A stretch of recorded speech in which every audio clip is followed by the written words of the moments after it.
Hello students, मैं विनय Pratap Singh online platform पे फिर एक बार आपके साथ हूँ। आज हम लोग फिजिक्स क्लास 11th की वो टॉपिक स्टार्ट करेंगे जो क्लास 11th की कोर टॉपिक है। बहुत ही इंटरेस्टिंग है, अगर पढ़ो तो बहुत मजा आता है और बहुत ही इंटरेस्टिंग है क्योंकि ये टॉपिक कंपटीशन में भी बहुत पूछा जाता है और इससे क्वेश्चंस जो बनते हैं वो भी बहुत इंटरेस्टिंग बनते हैं। तो हम लोग इसको अंदर कैनेमेटिक्स के अंदर डील करेंगे।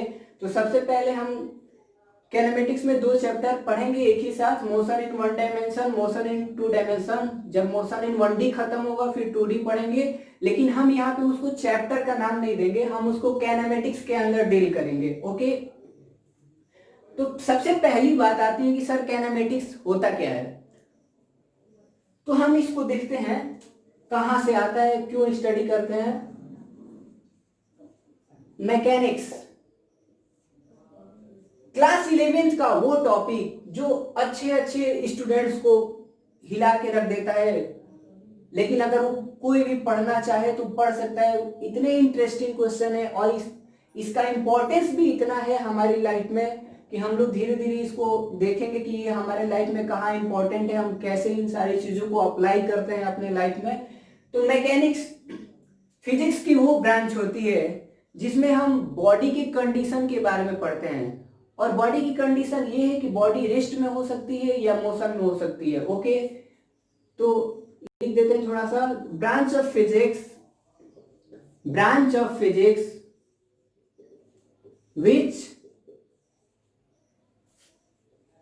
deals about the condition of body जो कि रेस्ट में हो सकता है और मोशन में हो सकता है। फिजिक्स की वो ब्रांच है जिसमें हम बॉडी की कंडीशन के बारे में पढ़ते हैं। ओके, अब एक चीज बता दें यहाँ पे। सबसे पहले पार्टिकल के बाद फिर ऑब्जेक्ट एंड ऑब्जेक्ट के बाद बॉडी। थोड़ा सा आप केमिस्ट्री का अप्रोच लगाएंगे तो ये समझ में आ जाएगा कि हमारा कोई भी ऑब्जेक्ट होता है, एलिमेंट होता है, वो पार्टिकल से बना होता है, फिर कंबाइन होता है तो ऑब्जेक्ट बनता है, और फिर जब ऑब्जेक्ट कंबाइन होते हैं तो एक बॉडी बनती है। तो जब हम मैकेनिक्स डील करते हैं जो कि एक क्लासिकल फिजिक्स का सबसे इंपॉर्टेंट टॉपिक है, और क्लासिकल फिजिक्स हमने फर्स्ट चैप्टर में बताया था कि ये मैक्रोस्कोपिक डोमेन के अंदर आता है। ओके, तो आते हैं हम लोग अपने टॉपिक पे। हमने बोला कि फिजिक्स की वो ब्रांच जिसमें हम बॉडी की कंडीशन के बारे में पढ़ते हैं। इट मींस कि बॉडी रेस्ट पे है या मोशन में है, जब हम उसकी स्टडी करते हैं तो हम उसको मैकेनिक्स बोलते हैं। अब मैकेनिक्स में हमारा कैनेमेटिक्स है टॉपिक। मैकेनिक्स में कैनेमेटिक्स और डायनामिक मैकेनिक्स पढ़ते हैं, इसको स्टैटिक मैकेनिक्स भी बोल सकते हैं। अब इसके अंदर क्या होता है कि कैनेमेटिक्स को बोला जाता है कि मैकेनिक्स की वो ब्रांच है जिसमें हम बॉडी के रेस्ट और मोशन के बारे में पढ़ते हैं विदाउट नोइंग द कॉज। हमें पता है कि हर जो हमारी फिजिक्स है वो लॉ ऑफ नेचर को स्टडी करना है फिजिक्स है। इट मीन्स दैट कि हर लॉ के पीछे, हर कॉन्सेप्ट के पीछे कोई ना कोई रीजन है। अगर कोई बस ट्रेवल कर रही है, ओके, अगर कोई इंसान चल रहा है, यानी कि वो कहीं ना कहीं उसके पीछे कुछ लॉजिक होगा।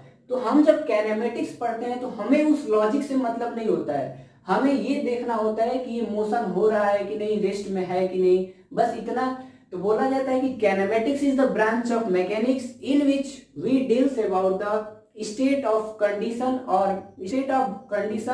इट मीन्स कि रेस्ट और motion without knowing the cause.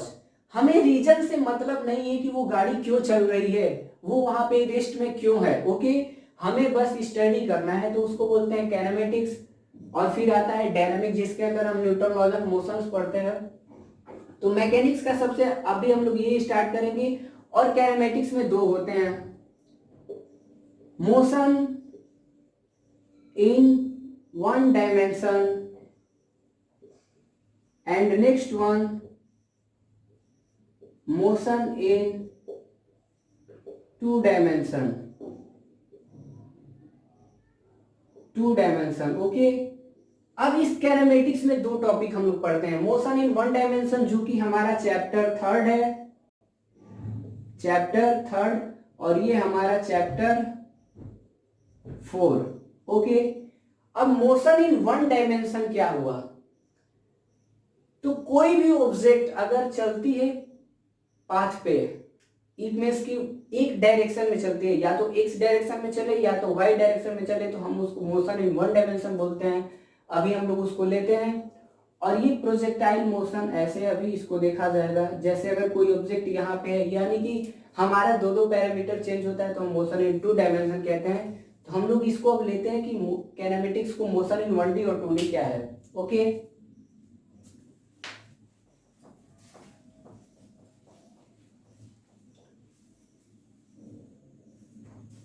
अब हमने बोला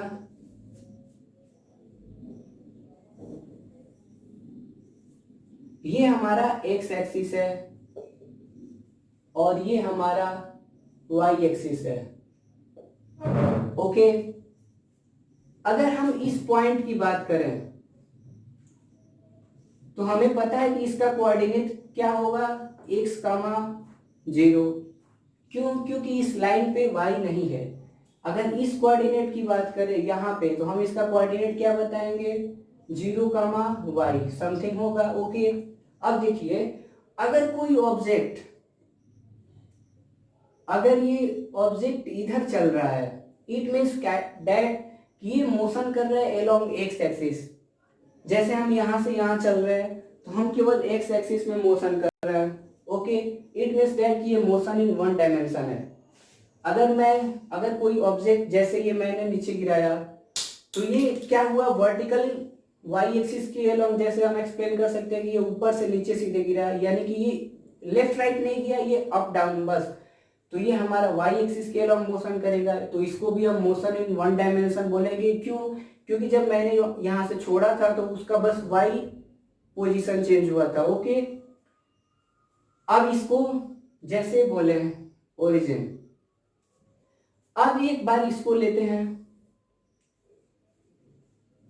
ये एक्स है, ये वाई है। अब यहाँ पे कोई पार्टिकल है, यहाँ पे कोई बॉडी है, तो हम इसका कोऑर्डिनेट मैच में कैसे बोलते हैं, यहां जाएंगे, इसके पास कुछ x होगा और इसके पास कुछ y होगा, यानी कि इसका कोऑर्डिनेट क्या होगा, x, y। समझ में आई बात, x, y इसका कोऑर्डिनेट हो गया। यानी कि अगर इस पोजीशन को एक्सप्लेन करना होगा तो हम बोलेंगे कि हम x में इतना चलेंगे और y में इतना चलेंगे तो हम यहाँ पहुंच जाएंगे। अब आप गौर से देखिए, यहाँ पे दो चीज चेंज हो रही है, एक x भी हो रहा है, एक y भी हो रहा है। यानी कि अगर ऐसा कुछ पाया जाता है तो हम इसको 2D बोलते हैं, 2D मोशन बोलते हैं, टू डायमेंशन मोशन। जैसे रॉकेट लॉन्च की जाती है तो रॉकेट आगे भी बढ़ती है, ऊपर भी जाती है। ओके, तो ये टू डायमेंशनल हो गया। प्रोजेक्ट जैसे एरोप्लेन हो गया, हेलीकॉप्टर हो गया, हम बॉल जो खेलते हैं क्रिकेट, अगर हम उसको फेंकते हैं तो ऊपर भी जाती है और आगे भी जाती है, यानी कि वो टू डायमेंशन हो गया। तो इसको हम लोग पढ़ते हैं प्रोजेक्टाइल मोशन नाम से, जो कि हमारा नेक्स्ट चैप्टर है। और फिलहाल हमको मोशन इन वन डायमेंशन पढ़ना है, हमको 1D पढ़ना है। 1D मतलब कि एक ही डायरेक्शन में चेंज होगा। अब आता है सबसे पहले बात, एक बात बता दें कि हमारे इस कोविड-19 की वजह से सीबीएसई ने कुछ पोर्शन डिलीट किया है, तो मैं उन सारी चीजों को लेते हुए चलूंगा। एक रिक्वेस्ट करूंगा कि अगर आपको दिल करे, पढ़ने का मन करे, तो आप उसको देखिएगा, वरना वीडियो को स्किप करके आगे बढ़ जाइएगा, क्योंकि कहीं ना कहीं वो टॉपिक्स बहुत इंपॉर्टेंट है पॉइंट समझने के लिए, तो हम उसको हटा नहीं सकते हैं। बाकी आपकी मर्जी है, अगर आप पढ़ना चाहो तो उसको पढ़ना, वरना स्किप करके आगे बढ़ जाना। तो हम लोग अब आते हैं, उस पे देखते हैं, अपने चैप्टर पे आते हैं, जो कि हमारा मोशन इन वन डायमेंशन है। अब इसमें हमें पढ़ना क्या क्या है, और मैं बता भी देता हूं क्या क्या है। एक second. Motion in one dimension में सबसे पहले हमें पढ़ना होता है reference frame, reference frame. Okay, फिर हम पढ़ते हैं पोजीशन, फिर मोशन क्या होता है। ओके, फिर हम आएंगे distance and displacement, distance and displacement, जिसके अंदर फिर आएगा स्पीड एंड वेलोसिटी, उसके बाद एक्सेलरेशन एंड उसके बाद हमारा रिलेटिव वेलोसिटी। ये हम मोशन इन 1D की बात कर रहे हैं, रिलेटिव वेलोसिटी। ओके, अब देखिए हमारे इस पैंडेमिक सिचुएशन में हमें क्या क्या नहीं पढ़ना है, जो कि हमें डिलीट करके बताया गया है। तो ये रिफरेंस फ्रेम हमें नहीं पढ़ना है, ये स्पीड और वेलोसिटी हमें नहीं पढ़ना है। ओके, और इसके अंदर जो हमारा एक्सटी ग्राफ आता है वो भी नहीं पढ़ना है। ओके, हमें ये सारी चीजें नहीं पढ़नी है, एक्सेलरेशन पढ़नी है, रिलेटिव वेलोसिटी भी पढ़नी है, डिस्टेंस और डिस्प्लेसमेंट भी पढ़नी है, मोशन भी पढ़ना है। तो ये जो रिफरेंस फ्रेम है, जब हम रिलेटिव वेलोसिटी पढ़ते हैं तो ये बहुत मायने रखता है।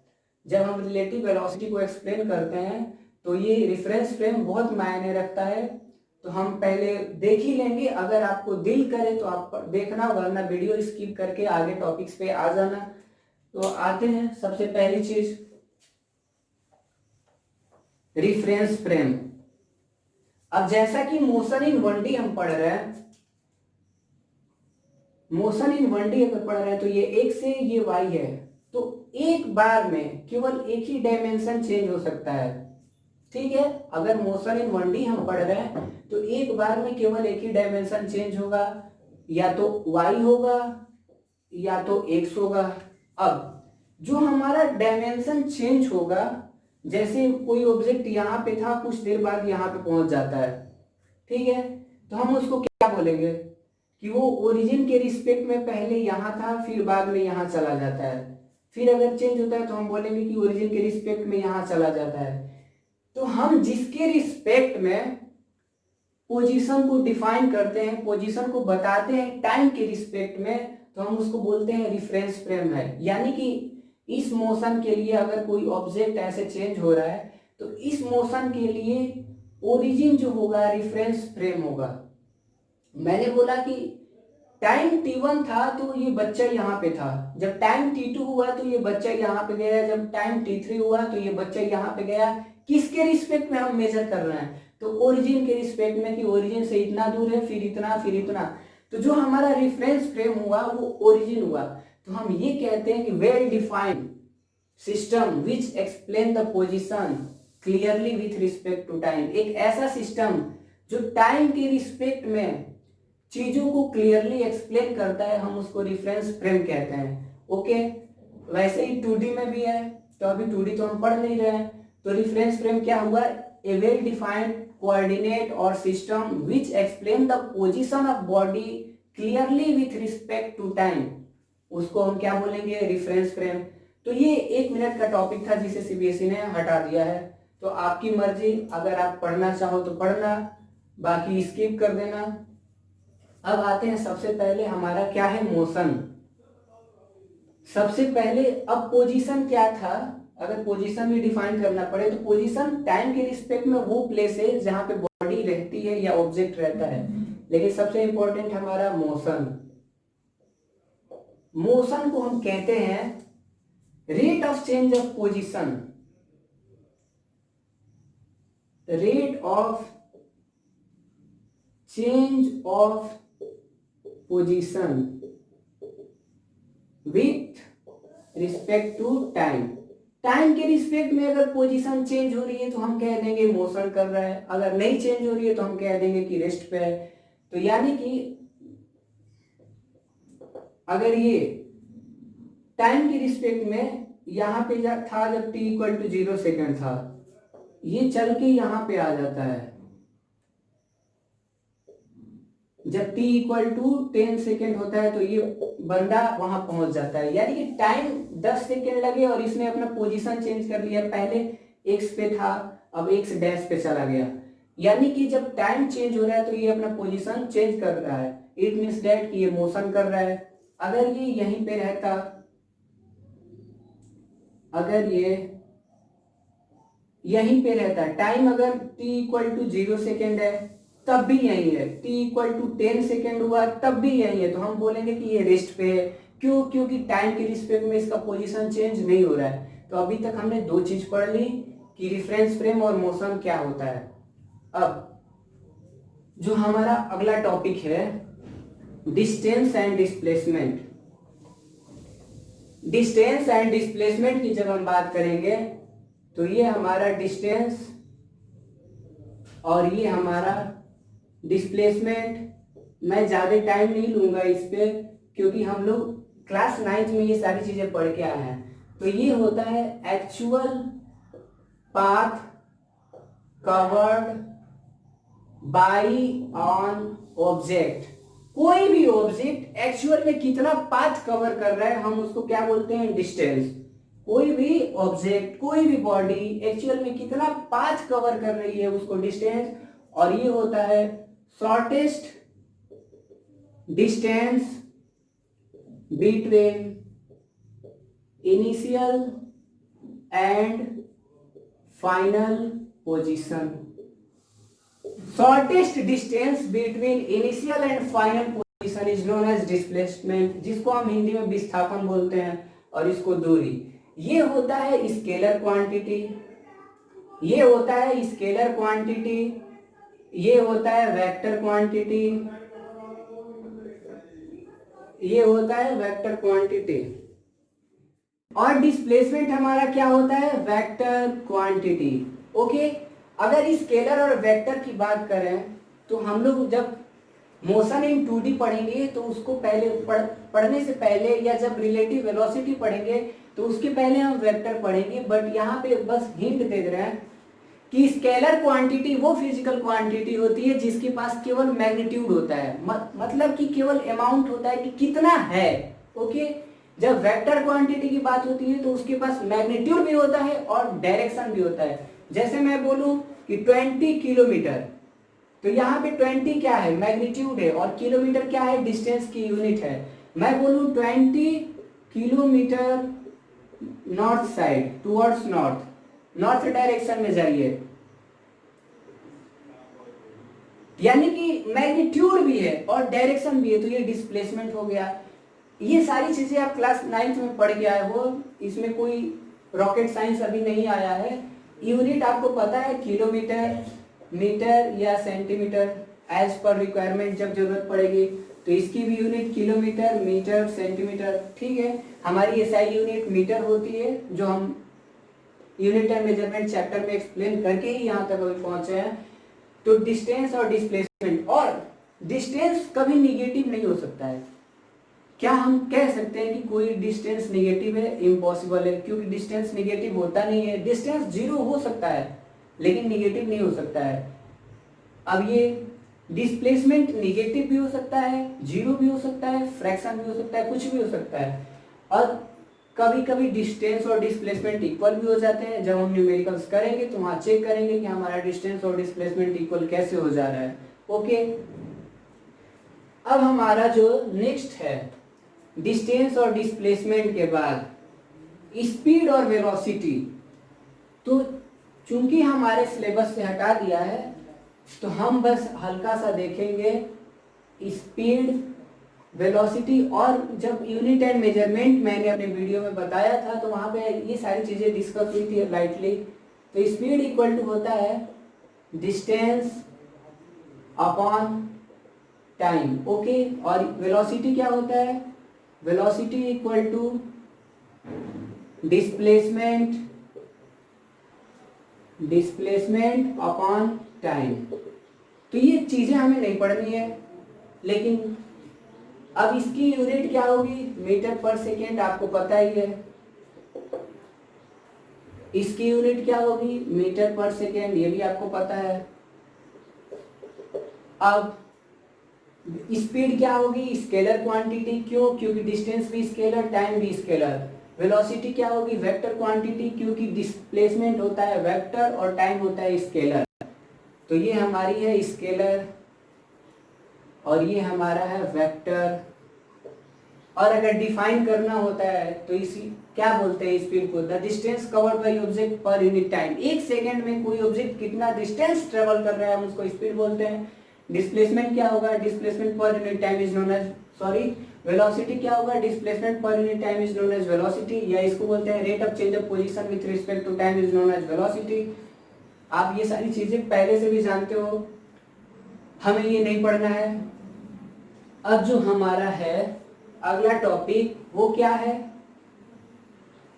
और जब हमें स्पीड नहीं पढ़नी है, वेलोसिटी नहीं पढ़नी है, यानी कि इसके अंदर आने वाला average speed, average velocity, uniform speed, uniform velocity कुछ डिस्कस नहीं करना है, क्योंकि उसके टॉपिक हो जाएंगे। अगर करना भी चाहे तो आप क्लास 9th में पूरा पढ़े होंगे कि स्पीड, एवरेज स्पीड क्या होती है, यूनिफॉर्म स्पीड क्या होती है, तो सारा याद ही होगा आपको। बट एक्सेलरेशन अगर हम पढ़ना है तो एक्सेलरेशन देखते हैं, क्योंकि ये हमें पढ़ना है। ये सारी चीज़ें हम डिफाइन करेंगे इसको, ओके। अब जब अगला वीडियो आएगा तो उसमें इसके ग्राफ पढ़ेंगे और उसके बाद इक्वेशन ऑफ मोशन डिराइव करेंगे, इंटीग्रेशन मेथड से भी और ग्राफिकल मेथड से भी। तो फिलहाल इतना। तो सिंपली डिफाइन करते हैं, rate of change of velocity is known as acceleration. Rate of change of velocity is known as acceleration. यानी कि acceleration इक्वल टू क्या बनेगा सर, velocity अपॉन टाइम, यही बनता भी है। यूनिट की बात करें या और छोटा फॉर्मूला कर ले तो a equal to v upon t. Unit क्या होगी इसकी, ms-2। क्यों, क्योंकि वेलोसिटी की यूनिट होती है मीटर पर सेकेंड और उसको टाइम से सेकेंड से डिवाइड करेंगे तो ms-2। कोई डाउट नहीं होना चाहिए इसमें। अब यूनिफॉर्म एक्सेलरेशन होता है, नॉन यूनिफॉर्म एक्सेलरेशन होता है। अब इस वेलोसिटी को अगर एक्सप्लेन करना चाहें ऐसे तो फाइनल वेलोसिटी, जिसे हम v से लिखते हैं, आपको याद होगा, माइनस इनिशियल वेलोसिटी जिसे हम u से लिखते हैं, आपको याद होगा, ओके। और इसको टाइम t2 माइनस t1, जो जिसका जनरल फॉर्मूला हमारा ये बना है, हम समझने के लिए बस ये इसको लिखे हैं कि final velocity minus initial velocity. किसी ऑब्जेक्ट की, किसी बॉडी की इनिशियल वेलोसिटी u है, कुछ टाइम t बाद उसकी वेलोसिटी v हो जाती है, तो वेलोसिटी चेंज कितना होगा, final velocity minus initial velocity and total time taken, दोनों का रेशियो लेंगे तो हमें एक्सेलरेशन पता चल जाएगा।